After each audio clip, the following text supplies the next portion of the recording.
সোনার সংসারে সব বন্ধুদের স্বাগত। বন্ধুরা আজকে আমি রান্না করব লাইলন টিকা মাছ দিয়ে আলু ঢেঁড়স দিয়ে লাইলন টিকা মাছের মানে ঝাল। আলু ঢেঁড়স দিয়ে লাইলন টিকা মাছের ঝাল বানাবো। তো বন্ধুরা তার জন্য এখানে নিয়ে নিয়েছি একদম কচি ঢেঁড়স নিয়েছি সরু সরু করে আলু কেটে নিয়েছি, আর 4টে কাঁচা লঙ্কা আছে, একটু ধনে পাতা আছে, আর এখানে লাইলন টিকা মাছ আছে। বন্ধুরা এই যে লাইলন টিকা মাছ, আর এখানে আপনার নিয়েছি, এখানে দেখাচ্ছি, এখানে নিয়েছি আপনার 2 রকম সর্ষে আছে, দেখতেই পাচ্ছেন, হলুদের গুঁড়ো, জিরে ধনের গুঁড়ো, শুকনো লঙ্কা, আদা, এই আমার লেগেছে। রেসিপিটি শুরু করার আগে বলবো লাইক করবেন, শেয়ার করবেন। নতুন নতুন রেসিপি দেখতে গেলে আপনার চ্যানেলটাকে সাবস্ক্রাইব করে নেবেন। ঠিক যেভাবে খাই ঠিক আপনাদের সেইভাবেই দেখাবো, কিন্তু চলুন রেসিপিটি শুরু করা যাক।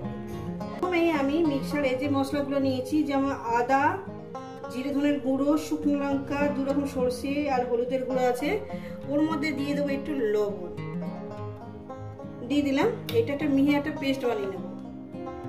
তো বন্ধুরা গ্যাস ধরিয়ে দিয়েছি, কড়া আমি বসিয়ে দিয়েছি, কড়া আমার গরম হবে। তো বন্ধুরা আমার কড়াটা গরম হয়ে গেছে, আমি পরিমাণ মতন তেলটা দিয়ে দেবো। পরিমাণ মতন তেলটা আমি দিয়ে দিয়েছি। বন্ধুরা তেলটা আমার গরম হবে। তো বন্ধুরা আমার তেলটা গরম হয়ে গেছে, একটু লবণ দিয়ে দেবো, আর সামান্য পরিমাণে একটু হলুদের গুঁড়ো দিয়ে দেবো, যেহেতু মাছটা ভাজবো। দেখেন বন্ধুরা এইভাবে মাছটা ভাজবেন, ভীষণই ভালো হবে। আমি যখনই মাছ ভাজি কিন্তু এইভাবেই ভাজি। আর দিয়ে দেবো এখানে মাছের পিসগুলো, বেশি করে দেবো না, আমি 2 পিস করে ভেজে নিচ্ছি।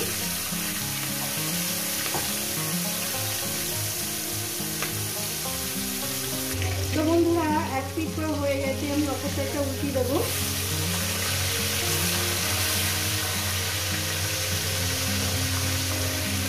তো বন্ধুরা মাছ ভাজাগুলো আমার হয়ে গেছে, আমি অন্য মাছগুলো দিয়ে দেবো। বন্ধুরা অন্য মাছগুলো আমি দিয়ে দিলাম। রেসিপিটি কিন্তু পুরোটাই দেখবেন, আর কেমন লাগছে অবশ্যই কিন্তু কমেন্ট করে জানাবেন। আর 2 পিস সাথে বন্ধুরা একেবারে মাছ ভেজে নিয়ে দিচ্ছি। তো বন্ধুরা আমি এখানে 2টো শুকনো লঙ্কা দেবো, এরপর দিয়ে দেবো কালো জিরে, কয়েক সেকেন্ড একটু ভেজে নেব। কয়েক সেকেন্ড ভাজা হয়ে গেছে, দিয়ে দেবো এখানে আলুগুলো আমি 2-3 মিনিট ভেজে নেব। তারপর দিয়ে দেবো ঢেঁড়সগুলো, 2-3 মিনিট 4 মিনিট আমি ভেজে নেবো, আমি 3-4 মিনিট আমি ভেজে নেবো আলুগুলো। বন্ধুরা দেখতেই পাচ্ছেন আমি কীভাবে রান্নাটা করছি, এটা 3-4 মিনিট ধরে ভেজে নেবো আলুটা।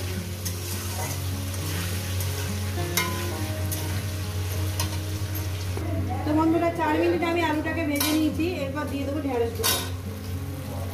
ঢেঁড়সগুলো দিয়ে দেওয়ার পর আরও 5 মিনিট বা 6 মিনিট ভেজে নেবেন। যেভাবে আমি রান্নাটা করছি সেইভাবে রান্নাটা করবেন, দেখবেন ভালো লাগবে। এটা মিনিমাম 5-6 মিনিট ধরে পুরো আলু আর ঢেঁড়সটাকে আমি ফের সুন্দরভাবে ভেজে নেব। তো বন্ধুরা আমি 5-6 মিনিট ধরে ভেজে নিয়েছি, এরপর মশলাটা দিয়ে দেবো। মশলাটা একদম মিহি করে বাটবেন, আর মশলা বাটি ধোয়ার জলটাও আমি দিয়ে দেবো মশলা বাটি ধোয়ার জলটা। এইবার এটাকে আমি কী করবো, মিনিমাম 2 মিনিট আমি কষিয়ে নেব। সব কিছু আমার পারফেক্টভাবে সিদ্ধ হয়ে গেছে, ঢেঁড়স আলু সব কিছু আমার সুন্দরভাবে সিদ্ধ হয়ে গেছে।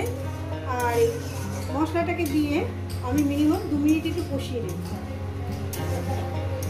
রেসিপিটা পুরোটাই দেখবেন, আর কেমন লাগছে অবশ্যই কিন্তু কমেন্ট করে বলবেন কিন্তু। দেখেন বন্ধুরা তেল সাইড থেকে অলরেডি ছেড়ে এসছে। যখনই কিছু সর্ষে দিয়ে কষবেন তখনই কিন্তু গ্যাসটাকে মিডিয়াম করে দেবেন বা লোতে করে দেবেন, দিয়ে রান্নাটা করবেন, ভালো হবে। আমার 2 মিনিট কষানো হয়ে গেছে, তেল সাইড হয়ে এসছে। এইবার আমি এখানে গরম জল অ্যাড করে দেবো, একদম ফুটন্ত গরম জল। বেশি ঝোল করবেন না, বেশি পাতলা ঝোল করলে কিন্তু ভালো লাগবে, মিডিয়াম করবেন, একদম ঘন করবেন না, গায়ে করবেন না। যারা যদি ভালোবেসে থাকেন যে গায়ে করলে ভালো লাগবে, গায়ে করতে পারেন। আর একটু জল দিয়ে দেবো। ব্যাস আর দেবো না। এবার এটাকে 2 মিনিট আমি একটু ফুটিয়ে নেব। 2 মিনিট ফুটিয়ে নেবো। আর একটু লবণটা চেক করে নেব, একটু লবণ লাগবে বন্ধুরা, সামান্য পরিমাণে লবণ দিলাম। একটু 2 মিনিট ফুটিয়ে নেবো, তারপর মাছগুলো দেবো। তো বন্ধুরা 2 মিনিট ফুটিয়ে নিয়েছি। এরপর আমি এক এক করে মাছগুলো দিয়ে দেব। দেখুন বন্ধুরা, রেসিপিটা পুরোটাই দেখবেন, আর কেমন লাগছে অবশ্যই কিন্তু কমেন্ট করে বলবেন কিন্তু, যে ঢ্যাঁড়স দিয়ে আপনাদের এভাবে কেমন লাগছে। তাই এর মধ্যে দিয়ে দেবো কাঁচা লঙ্কা, চালা করা কাঁচা লঙ্কাটা দিয়ে দিলাম, একটু ফ্লেভারের জন্য দিলাম বন্ধুরা। আর দিয়ে দেবো এখানে ধনে পাতা কুচি, ধনে পাতাটা দিয়ে দিলাম। দিয়ে আরও 2-3 মিনিট রান্না করব, তারপর এটাকে নামিয়ে দেবো। নামিয়ে দেবো না, কড়ার মধ্যে থাকবে, অত বড় জায়গা নেই। তো ফিরছে আরও 2-3 মিনিট পর। তো বন্ধুরা দেখতেই পাচ্ছেন কতটা দেখতে সুন্দর হয়েছে, দেখতেও সুন্দর, খেতেও সুন্দর। এই রেসিপি যদি আপনাদের ভালো লাগে থাকে অবশ্যই কিন্তু কমেন্ট করে জানাবেন। রেসিপিটাকে লাইক করবেন, শেয়ার করবেন। নতুন নতুন রেসিপি দেখতে হলে চ্যানেলটাকে প্লিজ সাবস্ক্রাইব করে নেবেন। আবার দেখা হবে নতুন রেসিপির সঙ্গে। সবাই সুস্থ থাকবেন, ভালো থাকবেন, আর আমার নিত্য নতুন ভিডিও দেখবেন। দারুণ সেন্ট বেরিয়েছে।